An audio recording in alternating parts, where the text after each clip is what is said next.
Les Français et les Françaises ont commencé à voter pour le premier tour de l'élection présidentielle qui se déroule ce dimanche. Plus de 48 millions d'électeurs et d'électrices sont appelés à départager les 12 candidats en lice. Certains analystes redoutent que le record d'abstention de 2002, qui dépassait les 28%, puisse être battu aujourd'hui. Les Français et Françaises de l'étranger ont pu commencer à voter dès ce samedi, notamment en Amérique du Nord, comme ici à Montréal, au Canada.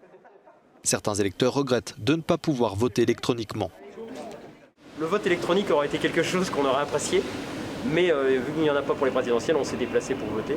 Mais ça sera peut-être la dernière fois qu'on va voter, si ça reste de même, puisqu'on a quand même 1h30 de route pour venir voter. Si on habite plus loin au Québec, on votera plus au présidentiel, c'est une certitude. Cette élection se tient quelques jours tout juste après la sortie du dernier rapport du GIEC, le groupe d'experts intergouvernemental sur l'évolution du climat, qui alerte « L'humanité dispose de moins de 3 années pour inverser la courbe des émissions de gaz à effet de serre ». Le haut la vainqueur devra donc faire face à l'urgence climatique, mais aussi à la question de la guerre en Ukraine ou celle de la hausse des prix, notamment de l'énergie.